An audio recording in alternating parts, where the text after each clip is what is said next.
I am beyond thrilled to be joined by the one and only Gina Gallo. Hi, Gina. Nice to see you.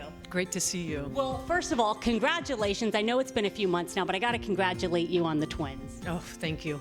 Heaven. Heaven, really? And a little bit of work? A little bit of work. Yeah, just a little bit. We're going to chat about some of your handcrafted signature wines. These are brand new. We just released them to the market, so I'm very excited. We have a Cabernet, Chardonnay, and a Pinot Noir. What I love about them is they're all estate-grown grapes, but from different regions. So the Chardonnay comes from Russian River Valley, from one of our vineyards we've had for quite a long time, since the mid-'70s. My grandfather Julio purchased back then, and that's before this property was even an appellation, so Russian River wasn't even known then. Pinot Noir, moving down south, going to the Central Coast, Santa Lucia.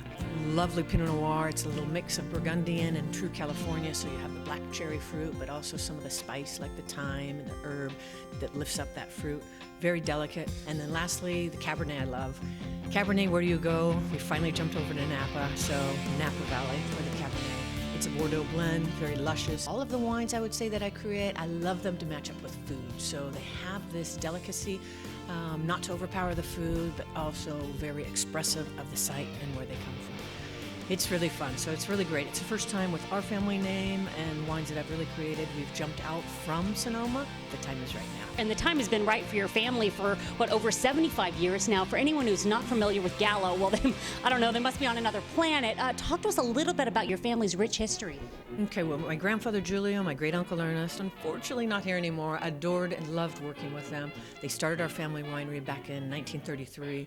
I think which was wonderful is back then, it was right after Prohibition, so they came out of the gates really saying, okay, yes, we know how to grow grapes, but we're going to grow wine grapes, and we really want to make wine and bring wine to the American palate. And that's exactly what they did.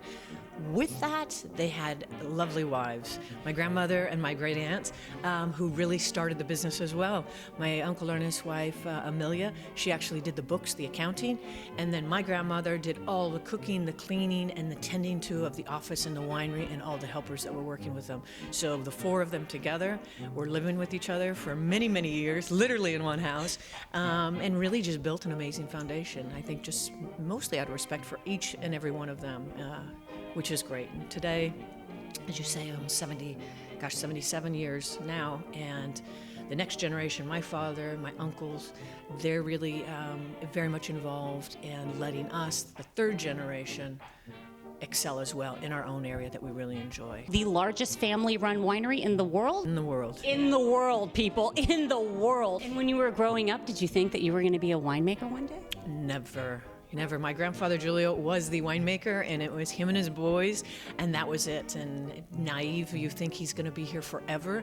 I was fortunate when I did decide this is something I want to do. He was still around, so I got to learn some amazing things from him, but I had no clue. I found myself reading on the side, learning more academically, so I went home, talked to my father, and said, you know what, I think I like this.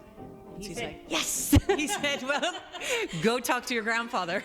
This might be hard for you to remember, but can you think of maybe one piece of advice that your grandfather gave you that sort of stuck with you throughout the years? Definitely. I think the biggest for me verbally that he mentioned was, if you ever feel like you master it or you have no more questions to be asking about that wine or the certain varietal that you're creating, hand over the baton. It's time to step aside. And I think that's what's really key in our family, and even today my father really promotes and supports us to experiment a lot.